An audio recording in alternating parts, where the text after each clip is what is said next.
ఇలా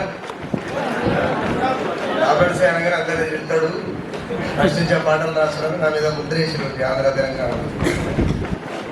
అయితే సమాజంలో ఇక్కడ చదువుకునే ఉన్నారు. నాతో పాటు వచ్చింది మా సంతాన, ఆయన 3వ తరగతి ఫెయిల్. మా మ్యూజిక్ డైరెక్టర్ నాకు సొంత తమ్ముళ్ళలాగా అఖిలేష్ గోపి. నా పాటలకు అన్నిటికీ ఆయన కొడుతుంటాడు. ఆయన 10th ఫెయిల్, నేను 7th ఫెయిల్. ఎందుకంటే విచిత్రమైనటువంటి విషయం ఏంటి అంటే, విద్య లేని వాడు ఇంత పశువు అంటారు ఎక్కడ. అవునా కదా? మీరు మాట్లాడితే నేను మాట్లాడతాను, నేను మాట్లాడుకోనంటే మీరు నాతో మాట్లాడితేనే నేను మీతో మాట్లాడతాను. ఏంటి వాడు ఇంత పశువు అంటారు, అంతే కదా? కానీ నేను ఒక టైంలో విద్య కలిగిన వింత పశువును చూసిన, వింత పశువును చూసిన. ఎందుకంటే నాకు చాలా విచిత్రమైన, మరి ఏ గురువు ఆయన చెప్పలేదు ఆ పాట, నాకు అర్థం కాదు. మనిషిని మనిషిగా చూడలేని తత్వం, మనిషిని మనిషిగా చూసే పద్ధతిని పాత బావుల మూట కట్టి ఇసిరేస్తారో ఏమో. అహంకారం నలదిక్కులా కుంపటై కూర్చుంటారో ఏమో. వలకర సంపాదనకు అలవాటు పడి జాలి లేకుండా చెనిగై పీడిస్తాడు. వాని మీద వీని మీద పడి కుళ్ళు కుతంత్రాలతో కూడబెట్టుకున్న డబ్బులు దాపు చేసుకొని పక్క వాళ్ళని తెగిలి నవ్వుతూ పలకరిస్తాడు. నేనే అంటూ మనిషిని సంగతే మర్చిపోయి పొరిగిన బొచ్చు కంటే పచ్చిగా మాట్లాడతాడు. అపురూపాల పిల్ల ఉంటే అన్నంతో ముద్ది కడిగిన సామెత లెక్క అందరూ వరంగా వండుకొని తింటే వాడు మాత్రం బంగారు నాణాలు ఉడకబెట్టుకొని తిన్నట్టు మాట్లాడతాడు. మాసిన బట్టల వాసన చూసి చీనీడు మనిషే కాదంటాడు. ఓరమనికునం వలకర బుద్ధి ముక్కు రుద్దుకుంటా పక్కకు పోతాడు. కాతగాయ చెట్టుకు గడుపు తీపి తెలవదన్నట్టు ఉండమోపై తగ్గడి కొమ్మలకు గంపలు కప్పుతాడు. మోసకపోయినప్పుడు మాసిన బట్టలను తీసుకొచ్చి కుండకు మొక్క పెట్టిస్తాడని ఏ పంతులు చెప్పలేదా బిడ్డ? మందికి అచ్చినట్టుగా ఒట్టు కూసుకున్నట్టు ఎర్రితనం నెత్తి మీద గిడ్డమై కూర్చుంటే మనం ఎన్ని చదివినా ఏం అర్థమవుతుంది రా మనిషి, మన సంగతి తిరగాలి ఫస్ట్. నాకు చాలా తక్కువ టైం ఇచ్చి ఉరుకొట్టిందంటే కాశీలో కొన్ని కంచెలు వేసి కూర్చోబెట్టింది, లేకపోతే ఇంకోలాగా మాట్లాడుతుంది.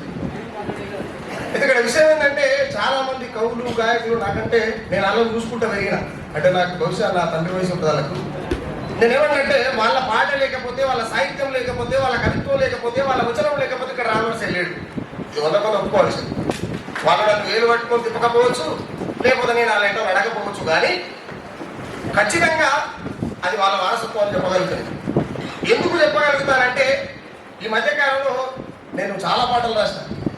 చాలా పాటలు అంటే నా మనసుకి ఏం బాగా అనిపిస్తుంది రాసిస్తాను. ఎందుకంటే నాకు కంచెలు కటార్లు ఏమి లేవు, ఏమంటే సింగిల్ గారు అడిగాను.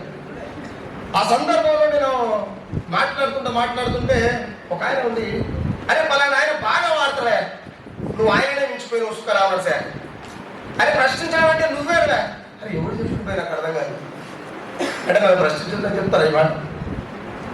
ఆయననే మించిపోయినామంటే నేనేమంటా అంటే, ఇక్కడ ఉన్నటువంటి కవులు గాయకులు ఈ భూమి మీద ఎవరైనా ఎంత పెద్దోళ్ళైనా, శ్రీశ్రీని మించిన వాళ్ళు అయినా సరే, ఈ మాట నా వయసుకు చాలా పెద్దది అనిపిస్తుండొచ్చు, కానీ ఇదే వాస్తవం. ఎందుకు అని అంటే, మా అమ్మ నన్ను కనేటప్పుడు, మా అమ్మాయికి మీ అమ్మ కూడా అందరమ్మలు, అమ్మ లేకుండా ఎవరో లేదు కదా. నేనేమంటా, మా అమ్మ నన్ను కనేటప్పుడు తీసేటువంటి పురిటిలప్పుడు రాగాన్ని మించినటువంటి రాగం తీయగలుగుతున్నా ఈ భూమి మీద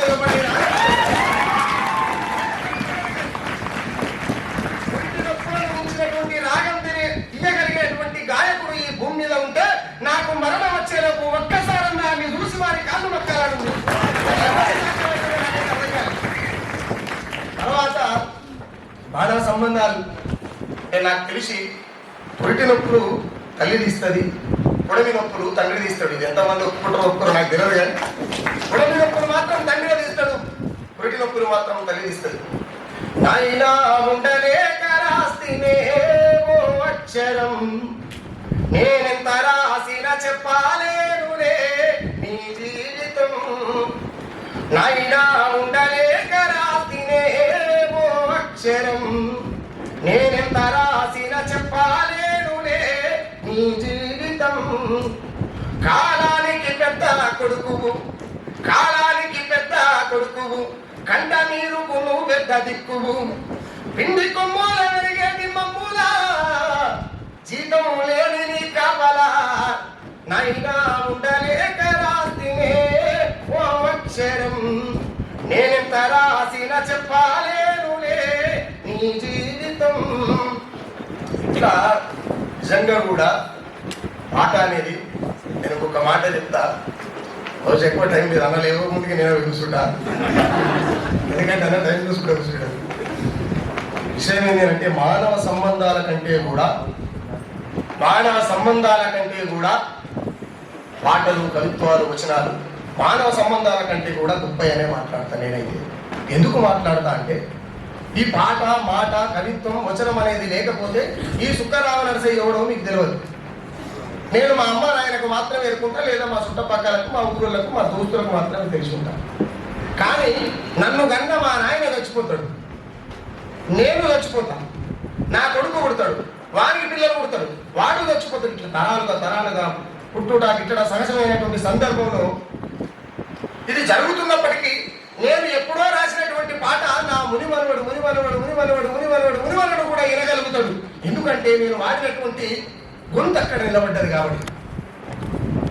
మా నాయన గుర్తున్నాడు, వాడిని ఈ తాత వాడంటే గుర్తున్నాడు, కానీ పాట ఎవడు వాడిందంటే మా నాయన వాళ్ళ తాత వాడినట్ట, మా నాయన వాళ్ళ తాత మా ఇట్లా చెప్పుకుంటా పోతాడు. కాబట్టి పాటతో బంధం కలుపుకోవడం అనేది చాలా గొప్ప అదృష్టంగా భావిస్తున్నాను నేను. ఆ పాట నాకు వచ్చినందుకు, నేను పుట్టినటువంటి నేపథ్యం, నేను పెరిగినటువంటి నేపథ్యం, నేను చూసినటువంటి దుఃఖం దాన్ని ఇక్కడ దాకా పట్టుకొచ్చింది. ఇంకొక విషయం, పాటకు ఎవరితో వ్యక్తిగత గర్జీలున్నాయి, అది అర్థమైతే చాలు. అందులో వ్యత్యాసాలతో కూడుకున్నటువంటి పొరపాట్లు. ఒక టైంలో విరాటపురం అనే సినిమా వచ్చిన తర్వాత నేను చాలా వెయిట్ చేసిన సినిమాను చూడాలని ప్రామిస్ చెప్తాను. నేను సినిమాలు చూడాలి అసలు, ఏమైనా ఎర్రజెండా సినిమాలు వస్తే నాకు చూస్తాను, ఎందుకంటే చిన్నప్పుడు అటు పెరిగింది కాబట్టి నాకు ఇవన్నీ తెలియదు.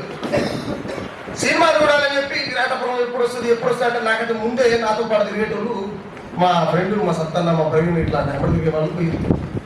ఎట్లా ఉంది సినిమా అన్న, నువ్వు చెప్పిన సబ్జెక్టుకు దీనికి అసలు సంబంధం ఏంటి అంటే, విరాటపురం అని చాలా మంచి పేరు పెట్టి మంచి కాన్సెప్ట్ తీసుకుడు, అసలు సరళమైనటువంటి జీవితం ఏంటి, అసలు ఏం జరుగుతుంది అనేటువంటి సందర్భానికి వచ్చి వాళ్ళు ముచ్చట చెప్తుంటే దాని మీద 4 లైన్లు ఒక ఫేస్బుక్ లో పోస్ట్ చేసిన. తప్పుకు పొరపాటుకు మధ్య వ్యత్యాసం తెలవని పెట్టుబడి రాని విరాటపురం అని అన్న తర్వాత చాలా పెద్ద పంచాయతీ. అరే తప్పుకు పొరపాటుకు మధ్య వ్యత్యాసం తెలవని పెట్టుబడిని విరాటపురం అని మాట్లాడి. ద సేమ్ టైం ఇక్కడ పాటకు కావచ్చు, కవిత్వానికి కావచ్చు, పర్సనల్ గర్జీ అనేది ఏది ఉండదు. కాకపోతే కొన్ని సందర్భాలలో మనసుకు బాధ కలుగుతుంది. ఆ బాధ కలిగినప్పుడే పాట వస్తుంది. ఆ పాట మాట అవుతుంది, మాట విప్లవం అవుతుంది. వాళ్ళు చెప్పిన మాటలు ఇవన్నీ కూడా వాళ్ళు చెప్పినవి. నేను కొత్తగా నేర్చుకోలేదు. ఎందుకు అంటే నాకు పంతులే లేదు కదా, నాకు పంతులే లేడు. నేను కొత్తగా నేర్చుకుంటాను, ఆయన చెప్పినందుకు నాకు పంతులు లేదు. వాళ్ళు మాట్లాడినటువంటి ఆ శబ్దతరంగా నా చెవుల నుంచి నా మెదడులకు పోయింది కాబట్టి రిటర్న్ నేను మళ్ళీ మాట్లాడగలుగుతున్నాను. అంతే తప్ప నాకు పెద్దగా ఏం తెలియదు. నన్ను ఆహ్వానించి ఈ కవితా కుందుటి వేదికకు, అదేవిధంగా ప్రొఫెసర్ కాశీమన్నకు, గోరె టెంకర్లకు, నాతో పాటు ఉన్నటువంటి కౌలు గాయకులు,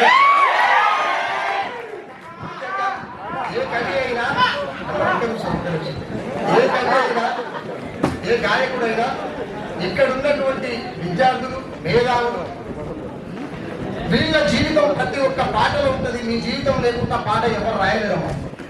ఎందుకు అంటే మీ తల్లిదండ్రులు కావచ్చు, మీ తరాలు కావచ్చు, మీ జీవితం కావచ్చు, రేపటి మీ పిల్లల జీవితం కావచ్చు, ఈ అన్నింటినీ బేస్ చేసుకునే సమాజంలో ఒక పాట, ఒక కవిత్వం, ఒక సాహిత్యం అనేది పుట్టదు, లేకపోతే ఎక్కడి నుంచో పుట్టదు. కాబట్టి పాట ప్రజలని వాదిస్తానండి. Thank you so much.